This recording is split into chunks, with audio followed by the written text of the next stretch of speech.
Baru-baru ini ada tular di media sosial mengenai seorang pelajar UMS yang terpaksa memanjat pokok untuk capaian internet bagi menjawab soalan peperiksaan, dan ia menjadi isu dan perhatian di seluruh negara. Jadi apakah mesej di sebalik isu ini dan impaknya kepada kepimpinan di Sabah, Prof?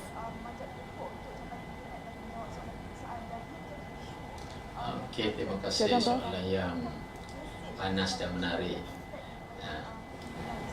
Okey, tapi sebelum saya menjawab soalan tadi tentang Bibi Ona dan pelajar itu, saya nak mencelah sedikit yang diutarakan oleh Profesor Awan Azman tadi.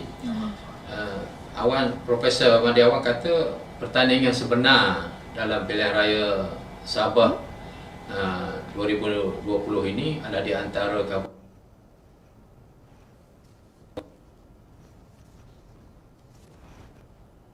Rakyat Sabah dan Wawasan Plus. Saya berpendapat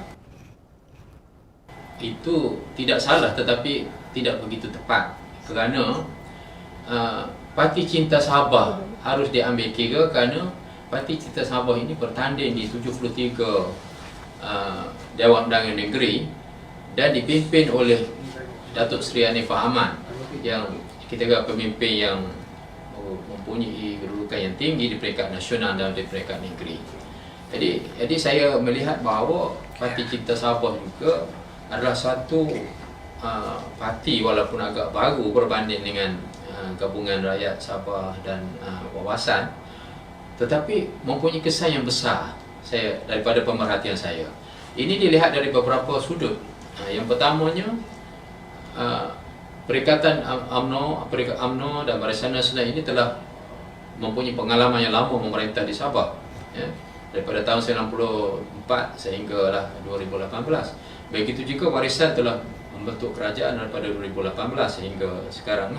Jadi Parti Cinta Sabah ini adalah satu parti yang baru, parti yang baru yang mungkin juga bagi pengundi-pengundi Sabah ingin mencuba apakah keupayaan Parti Cinta Sabah ini.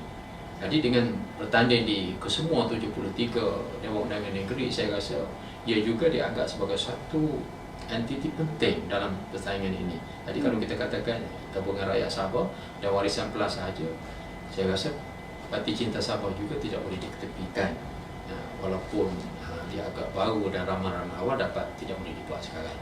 Itu saya tambahan saja yang sahabat saya kemukakan tadi. Okey, berbalik kita kepada isu seorang mahasiswa. Tapi sebenarnya perlu dijelaskan bahawa Bibi Ona ini bukan mahasiswa yang telah mengikuti ijazah pertama.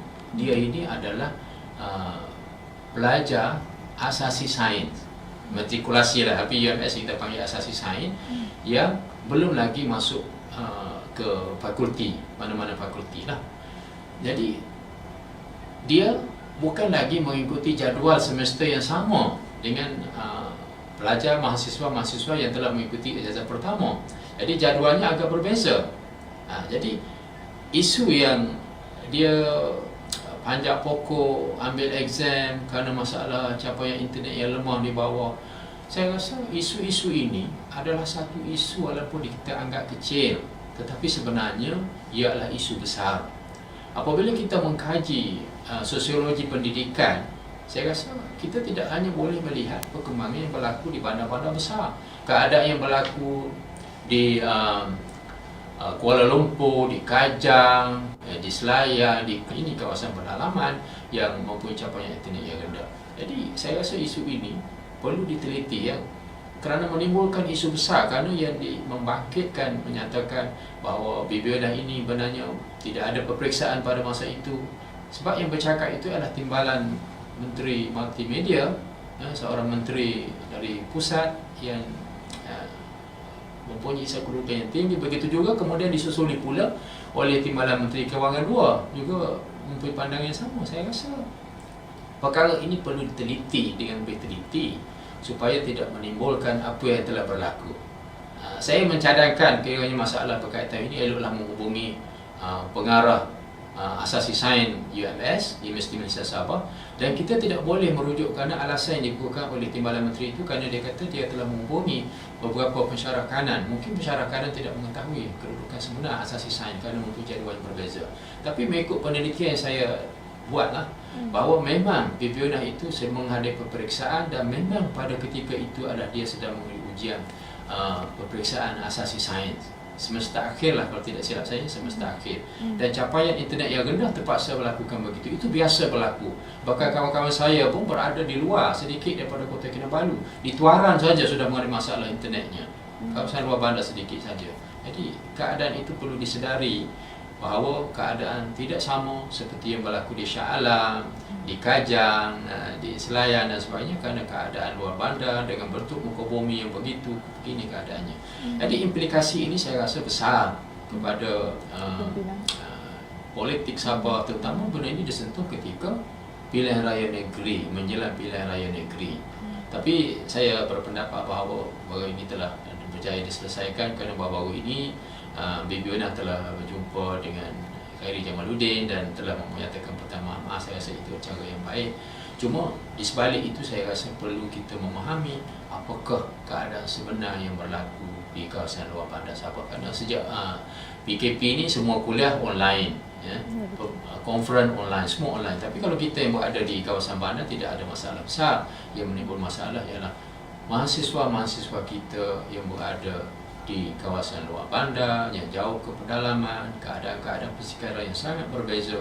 Ya, bukan sahaja internet tetapi keadaan rumahnya, keadaan-keadaan persekitaran yang sangat berbeza. Saya rasa pihak yang ini perlu meneliti dengan lebih teliti sebelum memberikan kenyataan yang berimplikasi besar. Tambah-tambah lagi ketika menjelang pilihan raya yang sangat penting bagi menentukan keputusan, dan juga bukan sahaja penting kepada Sabah seperti yang diceritakan oleh Datuk Seri dan Profesor Madya awal zaman tadi, bahawa implikasinya punya kepada peringkat nasional. Gambaran keputusan 26 September ini memberi kesan bukan sahaja kepada Sabah tetapi kepada keseluruhan politik kebangsaan kita, yang mungkin juga memberi kesan kepada pilihan raya umum yang ke-15 nanti. Itu saja yang dapat saya sampaikan.